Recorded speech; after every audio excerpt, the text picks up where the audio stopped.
Morning, sir. Morning. Good morning, everyone. Welcome to the Village of Ruidoso workshop. And I guess Hooker's already ready. I'm just gonna stay He's standing. just saving his energy. Right. So if you will stand with me and Councilor Hooker, we'll have the moment of silence and the pledge.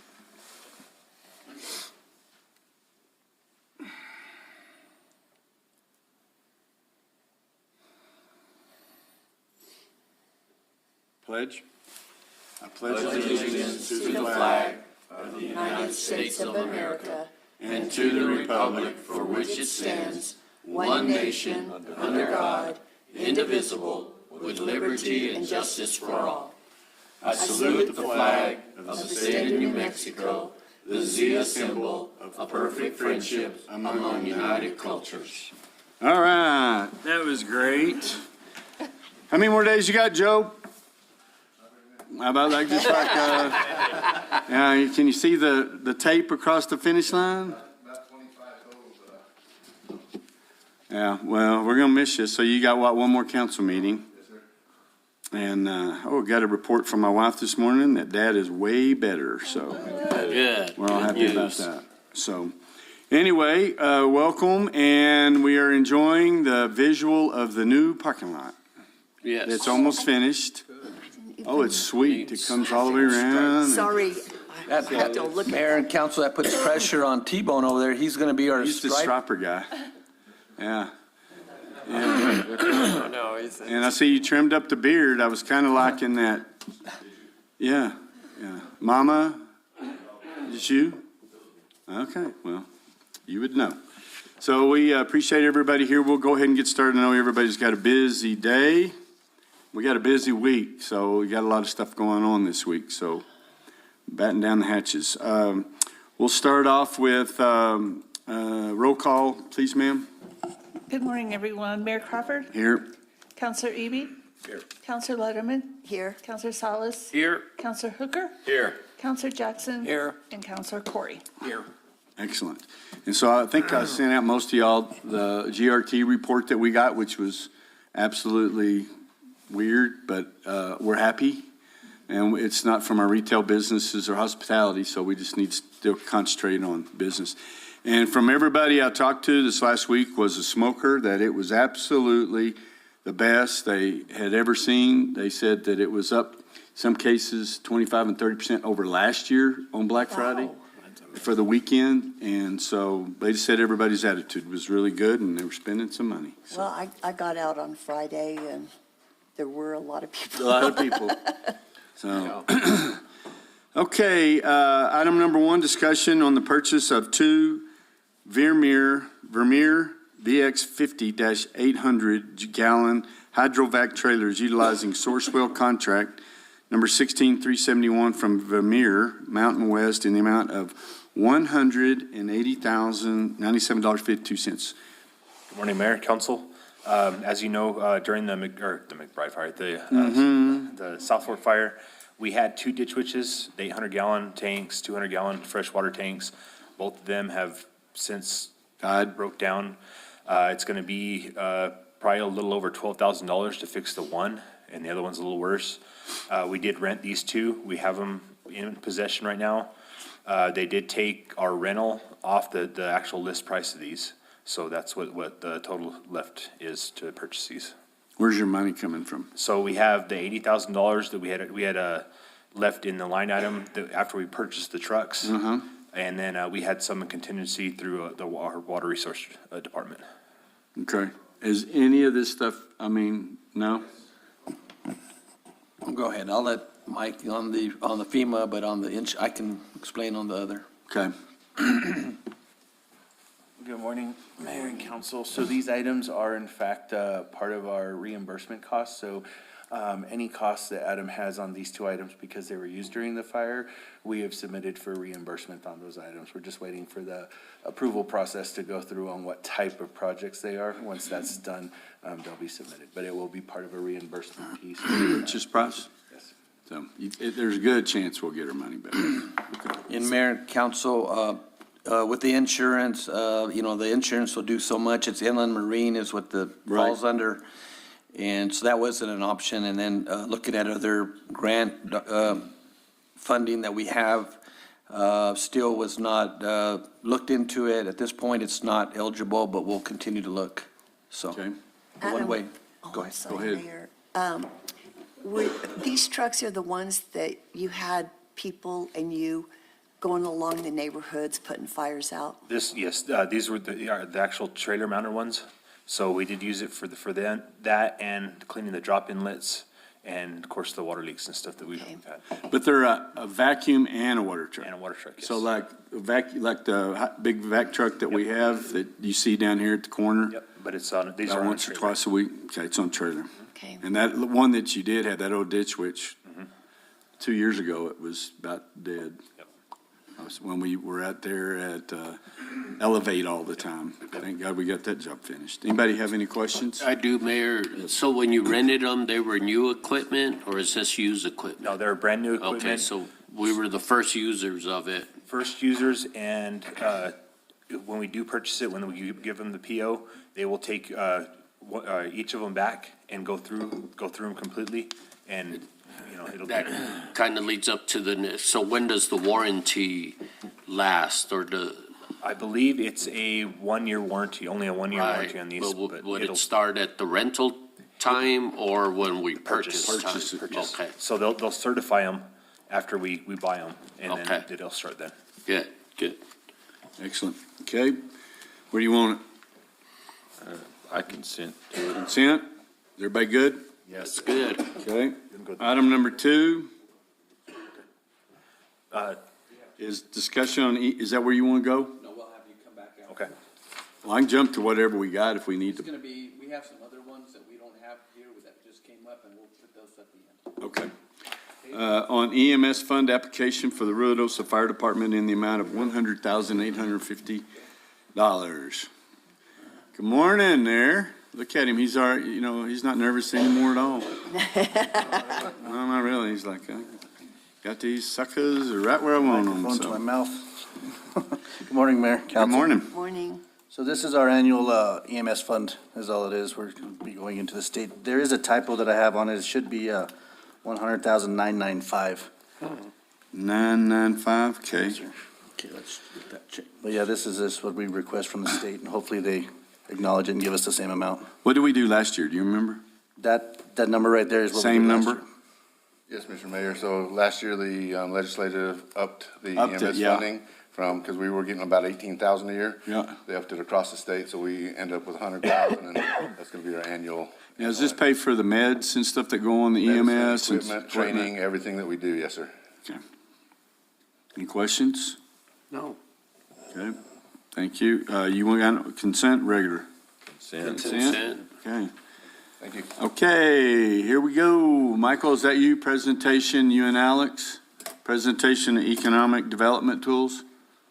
Solo. Alex says, I'm not moving. Alex is like, Mike has an update on this one. They're not gonna make it, so. So, Who? there was I had Jim and Kevin, coming in. They're our local representatives from, economic development. One's in Roswell, the other's in Portales. Portales. There was a miscommunication on our part for this morning, so they're not gonna make it. They thought it was at 10. That's on me. What we're gonna do is move the, presentation. They were actually gonna do about an hour workshop with you all. Okay. The workshop was gonna be over JIC funds, LIDA funds, and, LOGART. Those are the 3 main vehicles that, villages, counties, local governments can use, to bring in different types of revenue and different bases and to help entice, and/or, leverage current businesses within the area. And so, fell I've through. just been talking to Michael, and he's got my head spinning on all these different things because we're looking for opportunities and all this. So there's a lot of different vehicles, so I wanted y'all to understand how these different mechanisms, and if you're like me, you probably have heard them, and you think you understand them, and then there's similarities, but there's a lot of difference. So I've asked Michael, he's getting with these guys that are on the economic development, especially like on LIDA, if we're looking at doing anything out at the airport and industrial park. There's so many different things that we can do that we just need to be prepared for. And so we'll bring that back, but there was a miscommunication on scheduling, so we'll have that adjusted, and I'll still bring that back before January. You'll either have it in January at your workshop or on the council meeting. Okay. So what, those three, is it different parts of the community? No, different funding mechanisms and sources like the local economic development is, can help businesses that are looking to hire employees. They're even changing some of that LEDA that they can do some sort of housing like what, if y'all have heard Jasper Riddle's trying to do out here, some of those kind of things. And then Logard, I get confused on. So Logard is basically a business tax. It's a pass-through tax for users. What that is most residents don't touch it or pay it. It's not on property. What it does get placed on is, for example, this weekend, let's say we had 40,000 people come through the village. If there's, it's put in a special district. And what ends up happening is that if someone comes in and buys a burger or a soda, you have an extra portion of tax that gets raised. That tax then goes into a specific account that is for economic development. And so really the individuals that pay it are those that are in that special district that it was passed on to. So the users, that can be used for anything from transportation to economic enhancements to grant components that the village decides to create, if that component is turned on. And so they can go into much more detail on that and basically tell you how we can use it. But if you want to improve Midtown, whether it's sidewalks, whether it's facade grants, whether it's, hey, businesses, you're hurting right now, and we do have this economic development tool turned on, maybe we can leverage the money in that account to be used as grants for those entities. So there's a bunch of different tools that they were going to go more into depth to, but those are the things that we would discuss. Do we have to, does that have to be voted on by the general public? Yes. That's all. And then right now, we're at 8.18. You know, we used to be the second highest in the state, and then we've slowly whittled it down. So, but you've gone through these communities, different ones in Fort Collins, different places in Colorado. Texas is doing a lot of it. And you see the downtown areas are just pristine and how things are set up.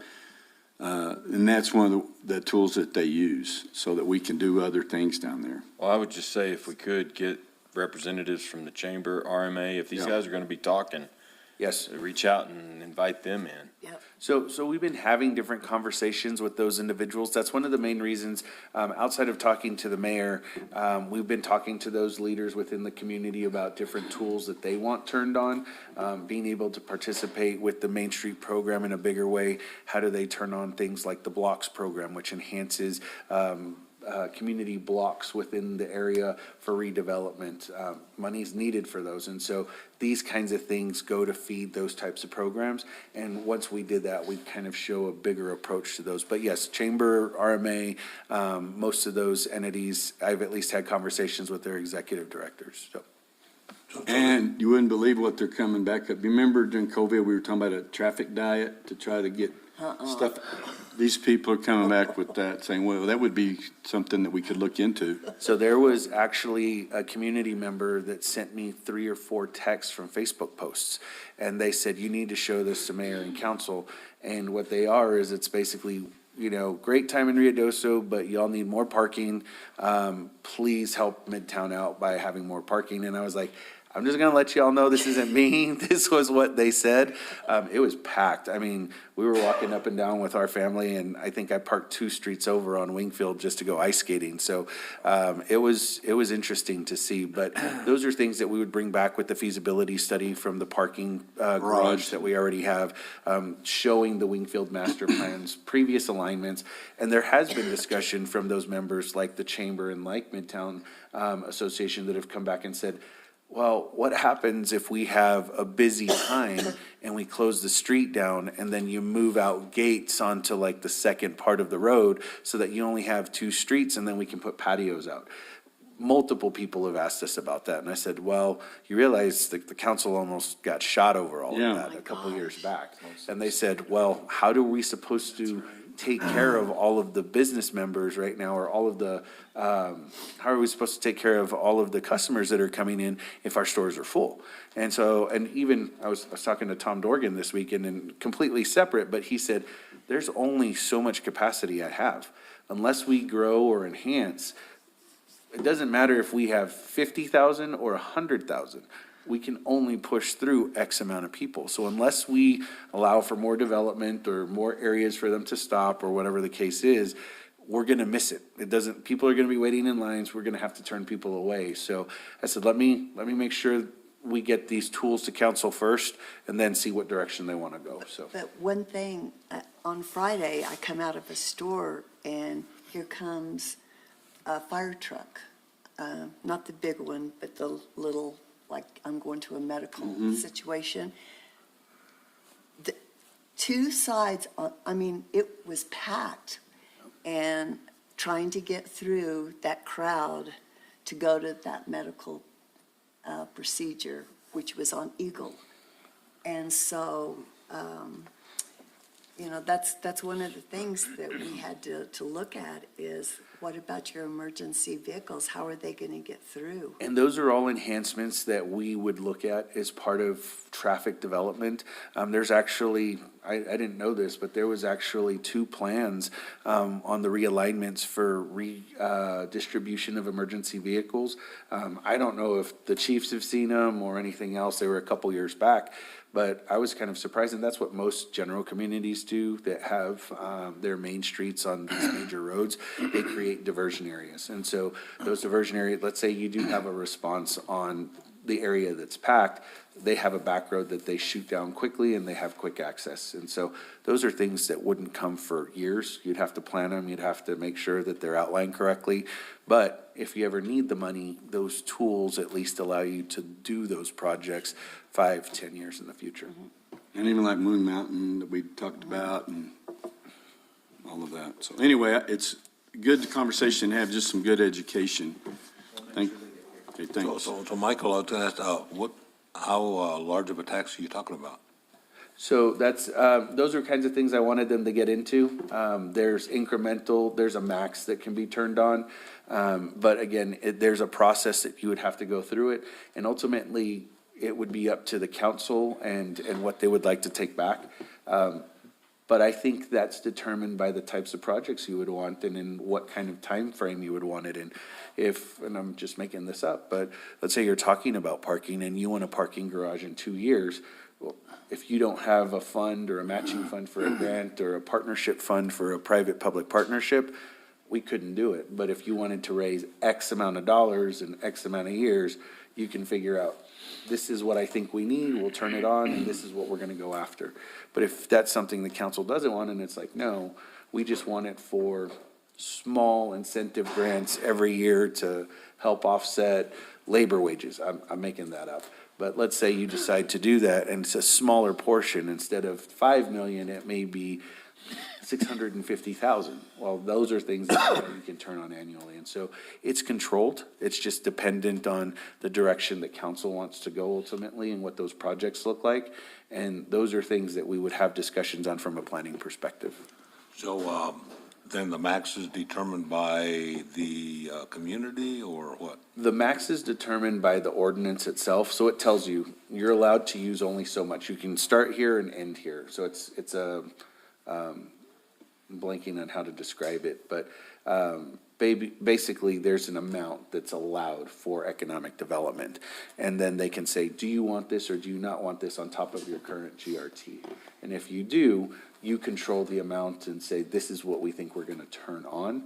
And then that's the amount of money that would be eligible off the base for economic development moving forward.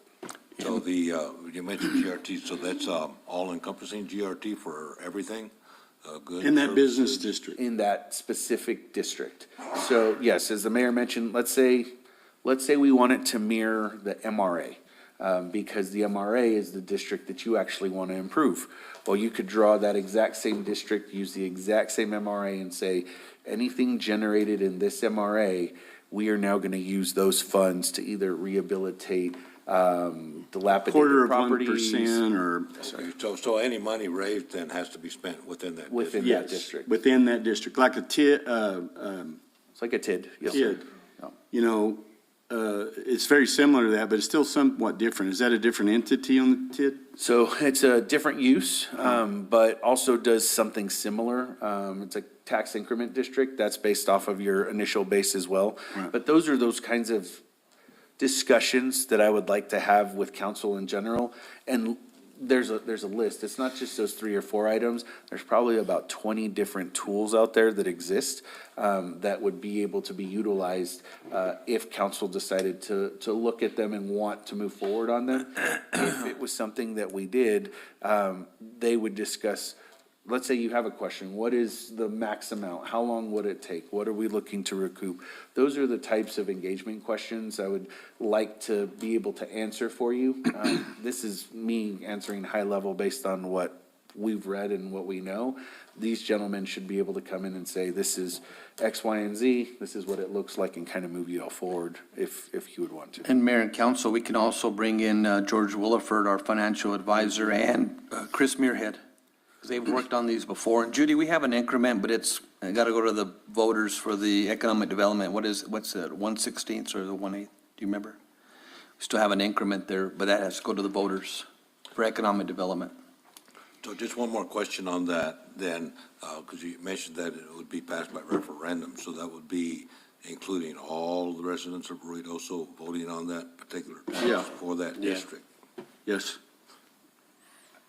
I would need to confirm that. I'm How not sure. if could it's you just- not? No, I don't know if it's just the district, but I do think It's it's all. everybody, Yes, yeah. sir. Yeah, it's, you know, I own this business over here, so I get to vote on it? No, it doesn't work No, that and, way. and that's why I'm saying, I'm not sure. I need to verify, but yes, I believe It's- so. It's put on anybody in the voting area it'll be an item on that's another reason we want to maintain our own voting ballot. Yep, that's right. Just those kind of things. Talking to the people at the state that have given up that, a lot of their issues got lost that they were trying to promote, and they didn't get them passed. Given the depth of the topic, ideally, if we could have just a special workshop. Yeah, I was gonna say, this has already gotten deep, big, heavy. And Mayor and Councilor Corey, I was kind of thinking too, we have our strategic planning the end of the month of January. Maybe we could add that as a component of it and have that full hour or whatever. I'd rather have like it separate. Okay, you want a totally separate workshop? This will be an hour or two anyway. Okay, Yeah. we can do a workshop then. We just do one separate on it. And just to confirm, we'd want both of our financial advisors, and then I'd also bring Yes. in the participants that would be impacted, like the chamber and RMA. Yes. Okay. Yeah, you're gonna have a lot of feedback because when they enacted the 1/16 special GRT, that was a big uproar, Was that the racetrack? yeah. Yeah. Well, but we were at Business 8.765. We're at 8.11. We've kept coming down. I don't think people were actually looking at the amount, they were just looking at the tax. So these are just, and again, this is just an educational session on tools. Yeah. Not necessarily a what do we want to do versus not do. What I would recommend is if there's anything that comes out of that discussion for council to say, oh, we kind of like these, I think we definitely want to continue having conversations with individuals and businesses within the area first and then go back out. So the reason I say that is I think that most businesses that we've had discussions with related to whether it's Ironman, Xterra, those that we're participating with in other areas, they're the ones asking us, how can we better do this? And so we said, look, if this is really the case, we're going to go to both the leadership at the chamber and the leadership in our RMA and say, your constituents are asking for this from us. We think you guys need to have a conversation in your meetings about these items and what they want you all to support. Because if they are sitting here, they can turn around, and I've had this conversation with Eddie flat out. You need to ask them flat out at their board meetings, what is the percentage of your group that supports this? And if you can't tell that to council, why should council put their neck out to do this if it's gonna do an uproar to them? And so we are definitely trying to drive accountability back to the businesses by saying, where do you want this? Because if it's not a supported item and I'm coming to you saying, hey, I think this is a great idea, but in reality, you have everyone outside yelling, screaming, and bringing pitchforks, as the mayor tells me all the time with certain things I say, he's like, they're gonna bring the pitchforks for you, right? I've learned, so my thing is, ask the community, give you all the information for the tools. If they are here for support, they will be here. If they are here in rejection of the idea, they will also be here. But I at least want to be able to give you the information to be able to have this say, is this a good or a bad thing? And what does it actually do? So that you have the ability to make those decisions either way. Okay, just one more question then, on that, is that, and these questions just so that the gentlemen that are coming can possibly answer them, is that, is in enacting a tax like this, is there any provisions or has there been the history of putting in a sunset clause? Like say, it sets in 5 years, 6 years and so on? I think that's a question that they can answer. I just know that some of these items are turned on in different communities and how they're being used. I'm not sure if there's a max date or when it can turn on or off. I'm assuming that the council would have that ability at any point in time once their projects are accomplished. So that's, when we enhance and this is going back to our planning component, when we enhance our overall plans, whether it's the master, whether it's the operational plans, the tactical plans, the strategic plan, all of those things are 5, 10, 15, 30 years out on the comprehensive plan.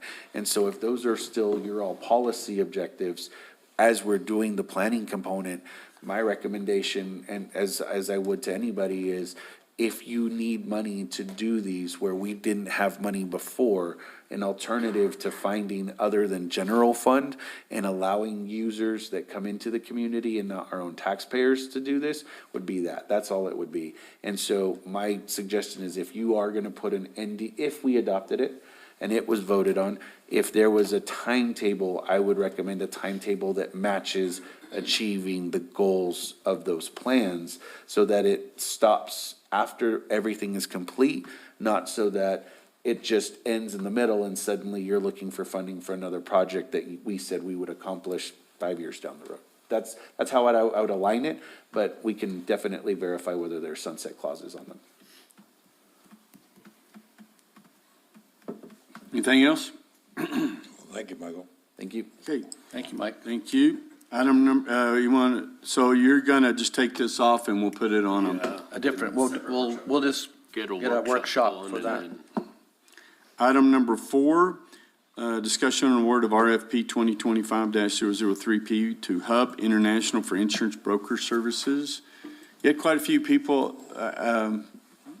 pitch in this time. That was pretty good. Yes, we did. Good morning, Mayor and Council. We had 9 companies draw down, and then we had 5 proposals submitted by the deadline. Berger and Briggs was one, Gallagher Services, Hub, of course, First Financial Administrators, and USI Southwest. Who's the current one? Current is Hub International. They're a good group. They are. I was a little worried when they sold, and, but what's the gal's name that comes in here about ever? Gilda. Gilda and the other one. Nicole. Nicole, they do a really good job yes. answering questions. They do. They've provided good service to us.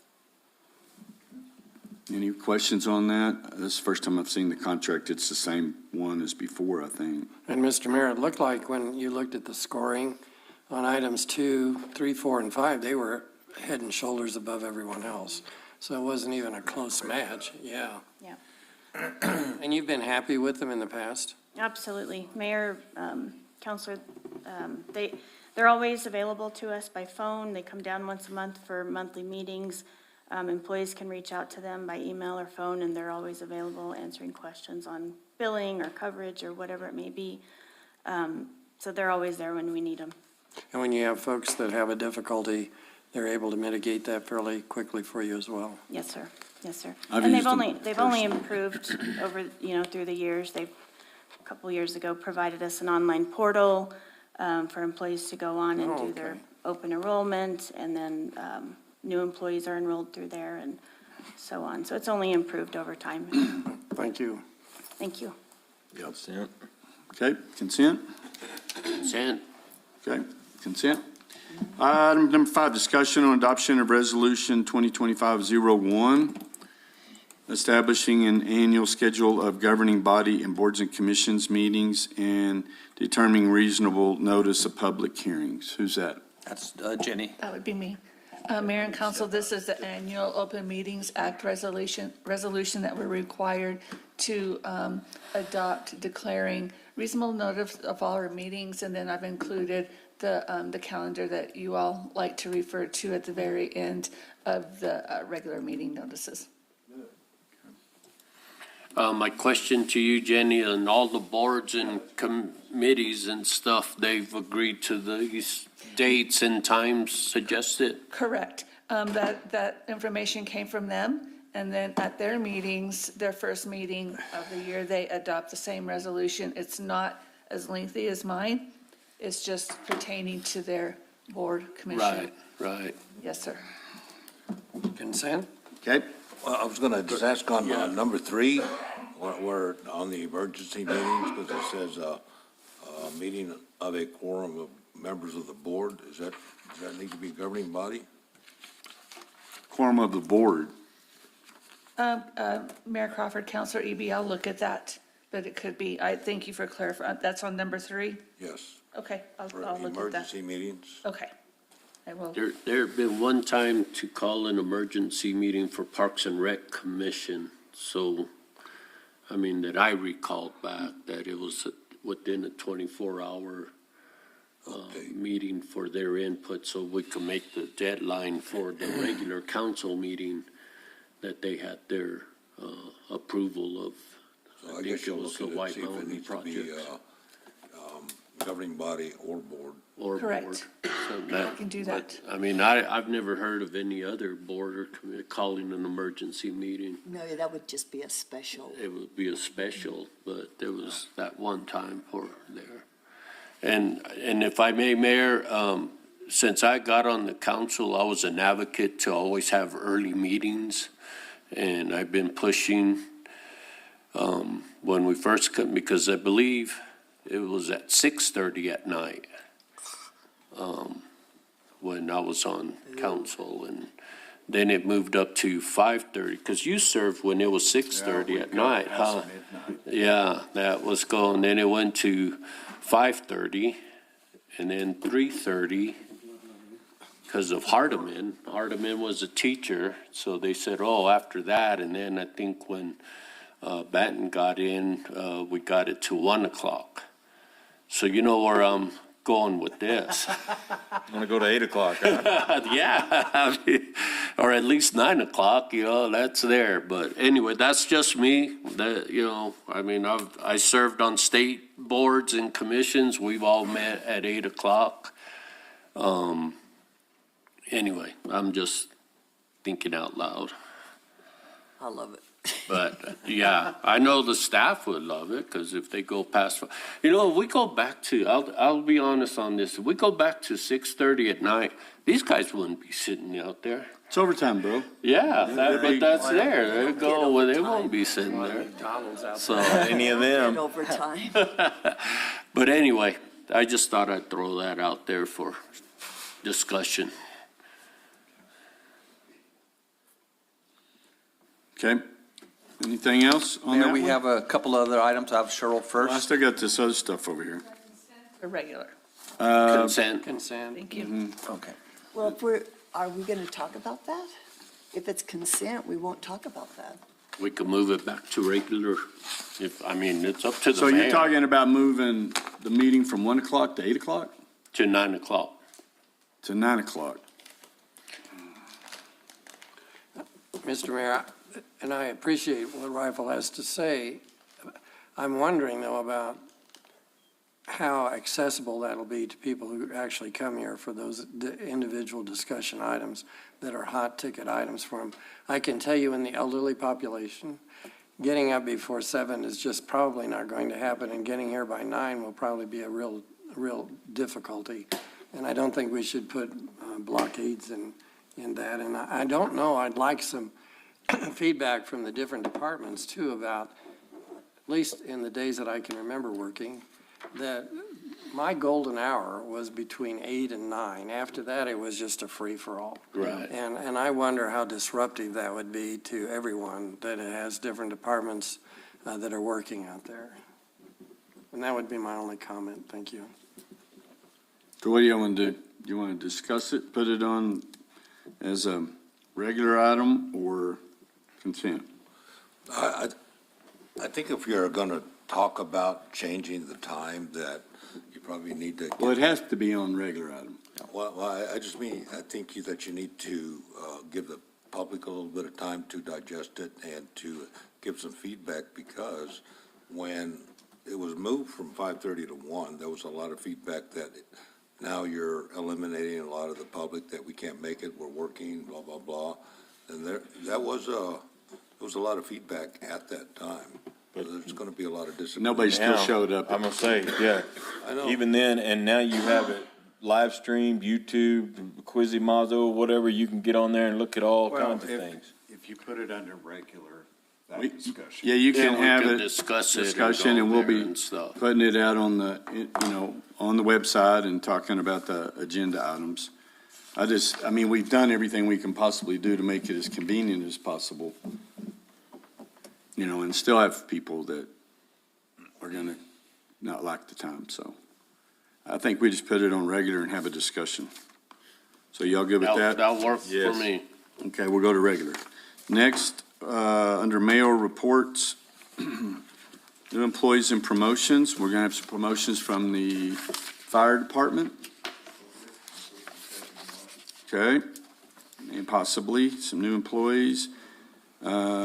Presentation and retirement plaque. Are you gonna be here, Joe? Okay, I just wanna make sure. I don't wanna get all excited. So we'll need to make sure we have a cake. That used to be the big deal. We'd have a cake or whatever before we say bon voyage or whatever. So we'll have that. And Charlie Chavez for his service to the village of Ruidoso. And Charlie's retiring? Yeah. Okay, so we'll see if he's gonna be here. You guys spoken to him, Cheryl? Okay, Okay, so we'll make sure that, let's make sure Jerry's here with him also. and we don't have anything on boards and commissions? Still, we don't have any openings? Not that I'm aware of, so I will take that off unless one of the boards or commissions contacts me. Okay.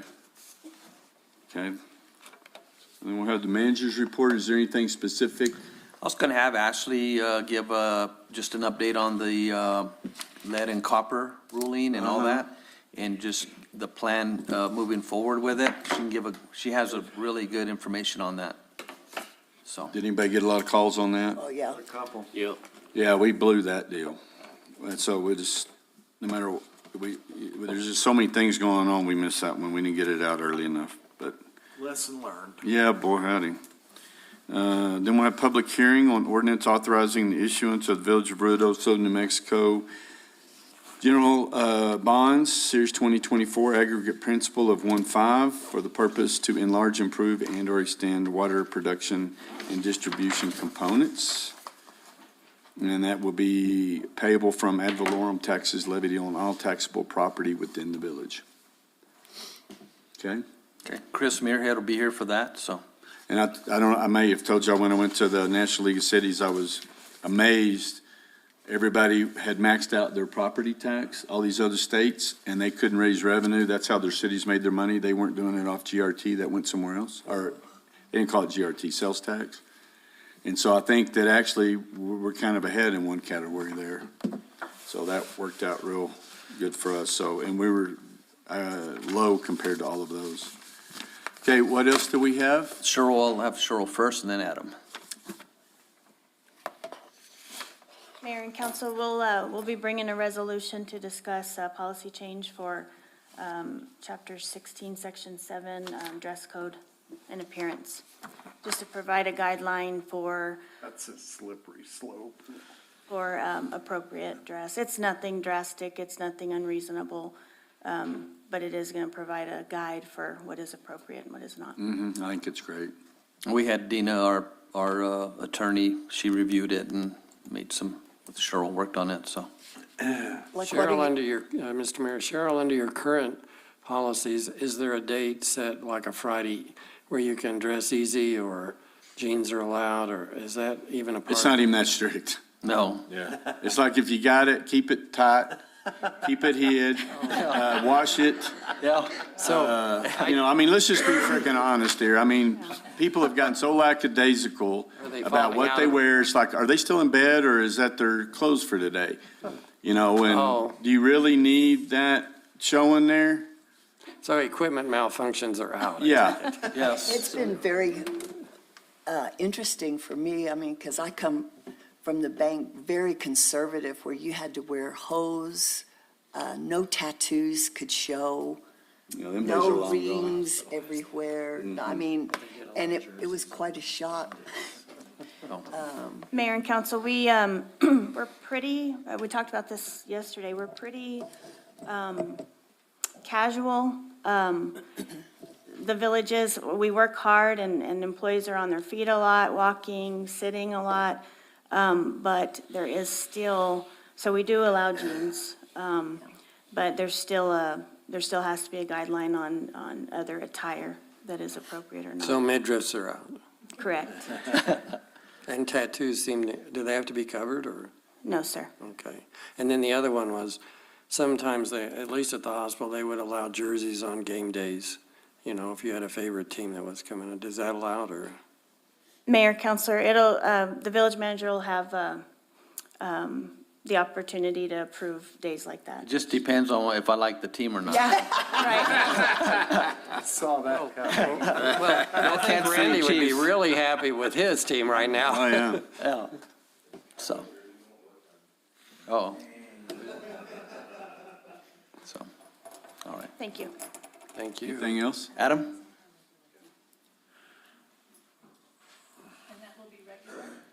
Regular, yes. Yes, ma'am. Sorry. Well, we have pictures of what's allowed and what's not allowed.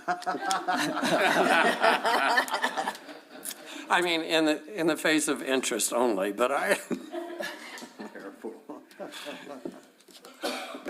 Okay, Mayor, Council, so the next one's gonna be the contract for the contractor for the High Loop and Country Club subdivision. And it's $6.2 million after GRT. So we'll be bringing that one to you. And that was what grant? That was Water Trust Board. Water Trust Board. And Geobond. Okay. Okay, and who's that company? J&H Services, they're the ones that And did it's- Pine Cliff. Is this One out one of- right here? One out of Roswell, Mayor, that we went to look at the houses also. It's the same company. That's a separate item. There was, This isn't the same one, because this one's 5 million, which okay, I haven't read over it yet. okay. I just was. Is That that may the be one it. you liked, though? Yes. Oh, yeah. They did an amazing. And they're the ones that do Built-Wise, Yes. the houses over there that are really top-notch, so. Okay, So that'll be that. anything else? That's it. Like I said, it'll be right at 16,000 linear feet of water line with fire protection. And then when do you think the one will come back for Pine Cliff? On the water, For the on the sewer? sewer side? Actually, do you know if the grant? Did that get, We, Mayor and Council, we have from the direct spending from the congressional delegation that we have to apply for, so we need to work with, there's different like HUD or rural development in order to apply for those funds. We do have them dedicated. We need to apply for those funds. Okay. And work through that, so. I don't want that to slip out of here. Okay. Anything else? And if we can get a, He has one more item. yes, sir. Chief Benner sent me an email last week asking about the possibility of setting up a 501c3 corporation to handle donations and Toys for Tots and all that stuff. I thought we had already done all that. Because we used Victor Montez, I think, was it? Before?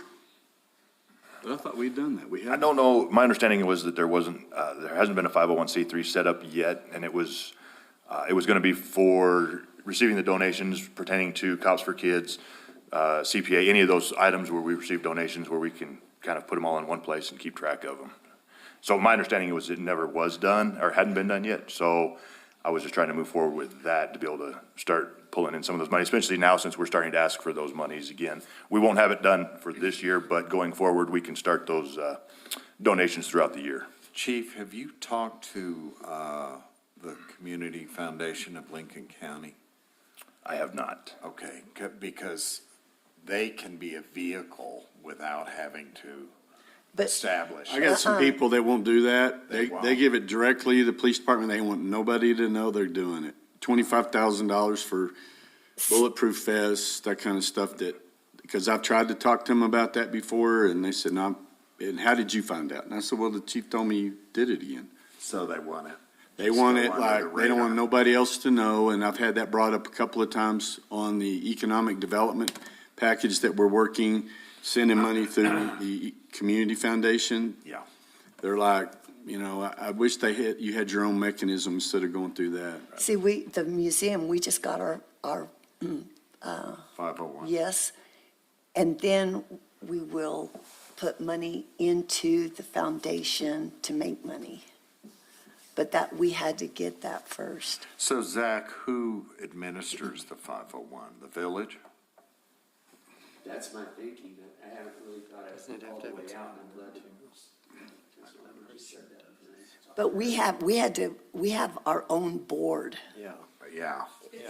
It can't be, you can't be on both sides of that, so. So did the village set up the corporation as? No, the board had to individual. do that. Yeah, and it has to Because be I don't think administered. we can set up a 501c. I mean, We're a going way government back entity. to the recreation center, it was donated, we could allocate a revenue fund and have it specifically for your needs and stuff, and people could donate to that. Is it tax deductible that way? I don't know, If it's a 501c. but if it's. But if it's not, it's But if not. it's not. Because right now, they're just donating to the police department directly to the village. And I think it would enhance, because we converted one at the club to a 501c, and our donations went up tenfold. I mean, it was amazing. During the Citizens Academy there, Chief Chavez, he was talking about starting a 501c3 with that particular group. And of course, I think that even if he did, that you could probably encompass those type of endeavors. So, Go ahead, sorry. go ahead. No, I was gonna say, that was kind of my intent, was to anything that for the public outreach or anything that we're doing within the community to try and put those donations in there so that we can kind of manage those better and be a little more responsible with them. Not that we haven't been, but we can kind of keep track and see what we've got. I know Elaine Adams was gonna be looking into bylaws and this, that, and the other thing, but it never went anywhere. We had the first meeting, but never had the second one. But I just know in my instance, I can't have my board members be on that 501c3. So I don't know how Right. you can be on the 501, China wall. being the board member of the facility. Right. We all are. I don't think you can do that. No, I think Mayor you're. and council, and Judy can probably help me with this. The library could have a friends group, 501c3, the museum and other entities, but I don't think there's we wouldn't be a part of that for no commingling of funds. But the fire department, police department can accept donations at any time to be put in the fund to be used for specific purposes. Well, no, once you put it in a 501c3, because I've been through this a bunch, I cannot call you if I donate money to you and tell you, I want you to give it to Mentor. I can't do that now. Then the people that are on the board of that committee, they direct where those funds go. That's why the board is not supposed to be on those meetings. It's an arm's length away. Correct. So, but that's what I'm saying. You can't direct where it goes. The people on the board direct. They have a mission statement, what they can give to, just like the Community Foundation. That's why they started this one for businesses. It's isolated. So we need to find out for their sake. And I Because- think, and Mr. Mayor, I think it's very similar for the hospital. The hospital itself is a C entity, but also the foundation is. But the two are at arm's length from each other. They have their own governing boards and the rest. Yes. So that when donations are given, they may be given into the foundation of the hospital, but they may be then directed back. And it's true of the auxiliary as well. Those all have separate governing boards. I'm all in for you. I wish we could slick the wheels and get it going faster, but And I understand that we're a little probably behind for this year, but, you know, going forward, I think that would be a good idea to try and keep these put together. And you can have, then you can designate as many funds as you want for whatever entity you want. Correct, yeah. So you just need to find out, A, can we have one? And then check out theirs to make sure that that's all. Who set that up for you? Elizabeth, What lawyer? we didn't have a lawyer. Who filed the paperwork? Elizabeth did? Elizabeth. Well, she should know, but we've been through this before because we actually had two board members that were on the 501, and we got shut this, the state's the one that sent us a letter, said we're in violation of all this, and we're like, what do you mean? It's our money, and they're like, it don't work that way. So we need to make sure that we're at arm's. Tax and Rev or from the Secretary of State? I have to find, I think it came from Secretary of State, because you file for your 501c status, and then we send in all of our information, and somehow they cross-referenced that we had members on both, and you can't do that. I don't know if somebody told on us, or they were just, probably somebody told on us. So And we the just mayor need to make council- sure. Oh, I'm sorry, sir. And then the 501c group can reach out to the police department for needs. What are the Sure. needs that you all have to, and then Yes. purchase and then donate the equipment or whatever the situation is. Yeah, We can go to the board and say, we're looking for, you know, this for. because we're looking for donations right now for the Cops for Kids, Yes. or whatever it's called, Shop with Cops. So when we were saying shop with a cop, apparently that's a trademarked term. Oh, So, okay. we are Ruidoso Cops for Kids. Okay, and so we were saying, how much money do we need? Well, I was talking to Officer Hernandez. I think we were, 16 grand, 20 grand? it may be around that. I'd have to double check with him. Because he so I said haven't got back that with there him. was 800 kids last year. 80 kids. 80 kids, I'm 80 sorry, 800. Yeah, what am I thinking? Like, oh my gosh. Our numbers Well, went it up is Giving considerably. Tuesday, I just wanted to bring that up. That was a great pitch, though. 80, now that I put you on the ceiling, it's just 80 kids. But, you know, and that $200 a kid or whatever, I think they said there was the average, that's 16 grand. So we've got to get that word out there pretty quick. And I know Officer Hernandez already has some donors, but I thought last year we ran it through Victor Montez and then he wrote it back to, And it may have been, and I'm not sure how that that was all worked. yeah. So, yeah, again, we waited too late, but we need to see if we can get it done. There's obviously some reason that we haven't done it, so we just need to find out what it is. Okay? Thank you. Anything, thank you. And y'all remember Officer Hernandez, he's the one that's really pushing that. And then we have the boards and commissions, little mixer, Wednesday, December the 11th. I'll miss that, Mayor. Will you be here? Yeah, I'm gonna be here. Okay, I won't. Yeah, I'll be here. We're gonna give out So a. that's next Wednesday. Uh-huh. A week And from, yeah. We've got the agency, Modrell Sperling Law Firm, Cutler Paving, MP Chavez Enterprises, Bohannon Houston, Hilltop Securities, White Sands Construction, Universal Waste Souder Mill and Associates, John Shoemaker and Associates Armstrong, Consultants, Cop Finley and Associates, all donated money. Thank you, Ron, for calling them to pay for the food and drinks, and then everybody gets a little gift. Mayor didn't have any money this year. He wasn't paying attention during budget meeting, I guess. So we appreciate those folks making it possible, and then Employee meeting. employee deals the 13th. The 13th, yeah. Friday, the 13th is the employee party.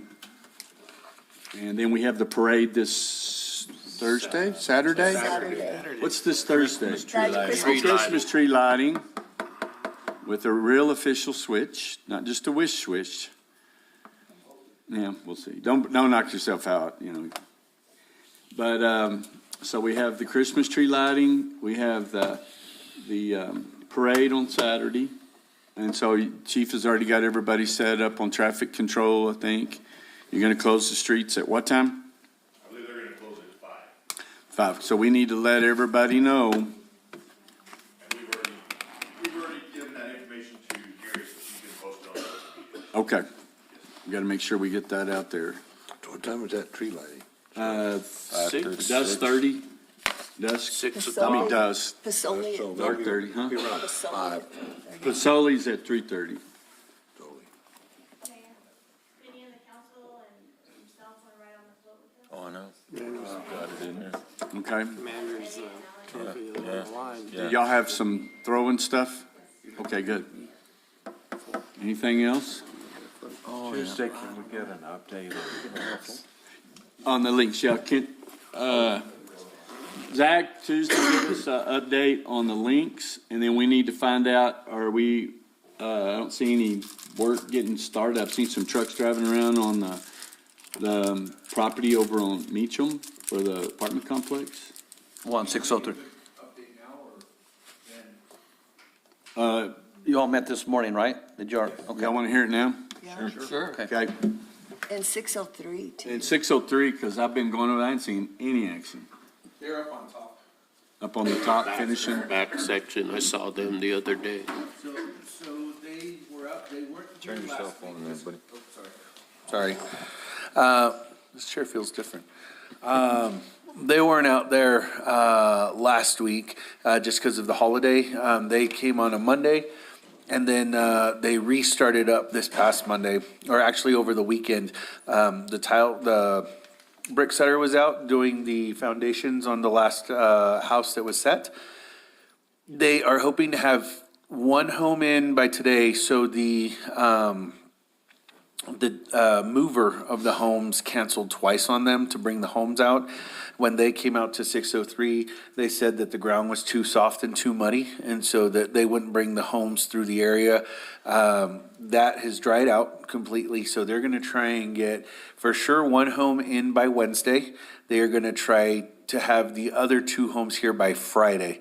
One of the other issues that they've run into is that concrete for pouring the foundations and the piers, the contractors for concrete haven't gotten back to them. They're running behind almost by about a month. And so they're trying to scramble to make sure they can get the concrete to pour those foundations so that they can set the houses. If they don't have that, what we discussed is that both of the houses will probably end up being set in the grass just like they were before, so that all the houses are actually here before the middle of December. But the idea was that to have all of the houses set so that it wouldn't run into the utility issues, because utilities are starting. And so we want to move on those as quickly as we can. But they were kind of playing a first come, like chicken or the egg. If we put the houses down, then we can start on the utilities. If we don't put the houses down and we start the utilities, houses won't be able to be moved up. So that's where we were moving. But the idea is hopefully 3 homes get in today, or this week. Whether they're set or not is gonna be based on the concrete. The inspections have already happened. They've been approved for where the pours are gonna be. They would need to wait the 7 days to verify that everything was done. They'd sign off, and then they could reset those homes. But all the homes should be here before the middle of December. I got $20, says it won't happen. Anybody want any action? Give me a point spread. I got 2 of the 3 homes at I'm least. telling you, I don't believe anything. Oh, we could bet on win, place, and show. Yeah. Yeah, they show up in town. But, so the guys that were involved in the wreck with HomeSpot are okay? They're okay. One gentleman is recovering on his leg. He actually got caught on, it was like, I forget what it was, but something happened in the accident, but most of them are coming through, they're okay, so. And then can we get an update? Matthew out sick today still? Yes. On what we're doing on the RFP for the aesthetics, For the design on the 603? Landscaping. Yeah, thank you. Because y'all had come up with a plan, and do we go out for bid yet? We had originally gone out for bid. I need to double check on the dates. I'll talk to T-Bone about it right now and just verify where we're at on that. But I'll get the date for you and either give it to you later today or we can bring it back to council. Okay. And Mayor and Council on the Elk Meadows, Colin's going to be here on Monday, Mayor. We have a 11 o'clock meeting with him. Okay. On that, so, and then we can update the council at the council meeting. Okay, yeah. And I'm hoping maybe I don't know if he's going to stay here or not, if he could be here for the council meeting. We'll just check with him. I don't have that on my calendar for Monday. For Monday. It was an email, but I'm getting Gene Okay, yeah, get Gene put on there, because we really need to get everybody updated on what we're doing on that, because we were supposed to be starting on it. So that one. Do you have a lease update? Very briefly, that the assignment paperwork has been signed by Spirit Golf and by you, the mayor, and Robert Donaldson has said he'd come by and pick it up. I don't know if he has. We set it out for him yesterday. He's got to send it off to California for all hub signature.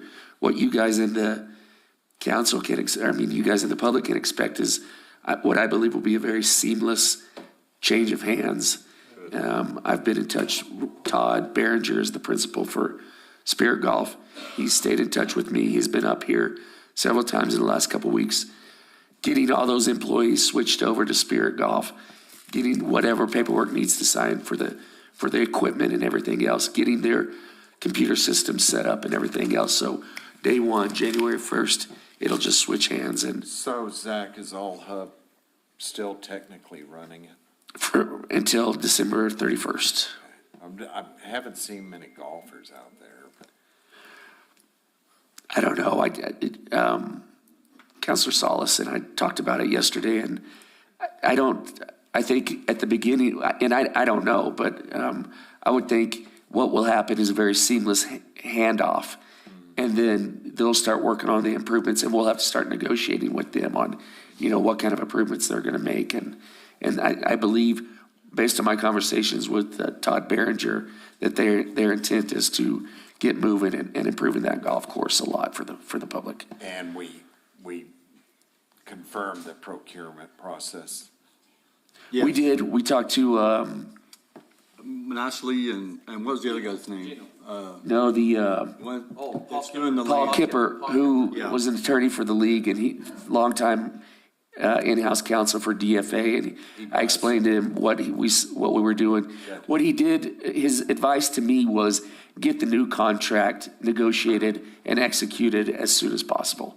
In my mind, and what I talked to him about was, once we assign it, there's all this time left on the contract. He said, you need to close the file on the All Hub contract and get it going with Spirit Golf. Anything else?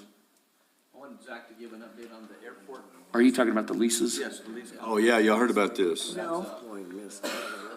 Well, started off with, we were changing out the So I gate can, code. yes, sir, so I can yeah. start on that, and then I think Zach and I are going with this. So, Mayor and Council, as you recall, there was some discussion about changing out gate codes for key Yes. cards.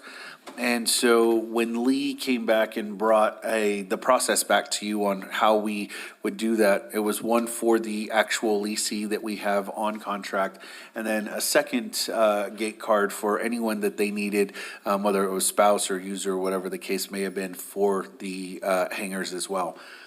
What has happened since then is we've had multiple individuals that have come back that have said they've had individual subleases with the owners of the hangars. And so suddenly you have hangars that are requesting, or areas that are now requesting 5, 6, 7 key cards for entrances because they've had others renting out their So our facility. renters are renting out space. Yes. Well, yes. Subletting. Well, they bought it, and to help pay for it, they've sublet it out to a bunch of Multiple people users. to pay off their mortgage, their loan on it, or whatever investment. And our lease is pretty clear. You can't do that without approval from the village, so. And so what Zach and I are doing, and I'll let him go into it, most of the language that I think we've seen, and this is what we're going to confirm, is basically said, if that's going to happen, it has to be processed through the village. So one, we can identify who's there, that we're tracking those kinds of things, but we'll be touching bases on those leases, so. Yeah, that pretty much covers it. There's several leases. Michael and I just need to sit down and go through them and get an understanding, because they're not uniform. So we've got to figure out who says what and talk to them and figure out, it appears that maybe some of them are even like using them as storage units and Yeah, and sending which- employees out there and not being used for aviation purposes. Well, that underscores why this is a good step. Yeah. We've been trying to tackle this, get some control over it for several years. And every time we do something, we find out there's more. That's why they've been kind of hostile to some of these things that have been done. And now we know more about it. And Mayor, just as an FYI, I believe on your calendar, there's a request has it popped up yet? So you will be getting a notice. There has been a request by about 4 or 5 of these individuals to meet with you and have a sit down as to why we're increasing security or why this is starting to happen now. And so we've just basically let them know we're updating our policies and our processes. We're coming into kind of a best practice approach, and they want to talk to you. So. Sure. Yeah, but some of them have called and I said, just call the office and we'll set up a time. I have one question that doesn't pertain to this. It's on cleanup, like Brady Canyon, there's still big piles. Is that something that FEMA's gonna come pick up, or is that us that are picking that up? So most of those piles that exist, if they weren't part of, and this is where we asked people to become part of the PPDR program, that debris program removal. If it was waste, if it was anything from the flooded houses or the burned houses that was on the side, they needed to pick up in that program. If the house was cleared off and now more stuff is in the right of way, we're kind of in a gray area. We're not allowed to pick it up with our grapples. FEMA basically, well, not FEMA, the state basically says, we've done our part, we've cleaned up that property, we signed off on it. So it's kind of in a no man's land, who's responsible for it? Because this is right off of Meacham. It's, you can see it from Meacham. It's like when we cleaned the river and everything's been piled up right there. As you turn onto Brady, it's just right off of the pathway. It's not a river, but it was at one time. If it's the silt that was in the river, we should pick it up. There's debris as well, but it's in big mounds of dirt and debris. And Let me find out on something. So I have a debris meeting later this afternoon, specifically talking about some of those issues. So there's 3 different areas. We have the dirt debris removal, which was happening on the county side. We have the flood and fire debris removal, which was happening on the state side. And then there's that debris that's kind of in the gray zone. That debris that's in the gray zone is more like trash, things that wash down. We're not allowed to pick that up, but private residence owners are required to remove it from their property. And so they're asking, well, why can't I put it in our grapple program? And our grapple program isn't meant for that. Our grapple program was meant for those kinds of items. But if we ask people to pick it up out of that space right there on Meacham, off of Meacham, and we can't pick it up, who's going to pick that up? Because that doesn't look good. We can pick it up, we just don't get paid for it. Yeah, and Mayor Crawford, So we're Councilor trying Lutterman. to find out who could pay for it and get them. It's the same with the tree service. Yes. You see Davies and a couple of them that the electric company has hired, that they're dropping them. In other places, they're picking them up, like down Hull. Because I stopped over and asked them, because they had them all laid out, and I said, y'all hauling those off? And they said, we're taking these, so. And Mayor Crawford, Councilor Lutterman, there's a gentleman by the name of John Moon. He's a contractor with DHSC, and we'll visit with him because over by the chamber also, there's a huge stockpile also that I've spoken to him, and we'll get with John, and he'll assist us with those types of items. I think the other issue that we're running into, much like what we've run into, is that the entities that are doing this are also running out of money. And so because of that, they're also lacking resources to be able to do some of this. And so I think we're hitting that ceiling of how much we can actually do from a resource perspective as well. Okay. Yeah, it's still lots of talking going on. Anything else anybody can think of? Sir. No? Okay. All right, thank you, everybody, and y'all have a great day, and we'll see you next week. He's going to be really busy.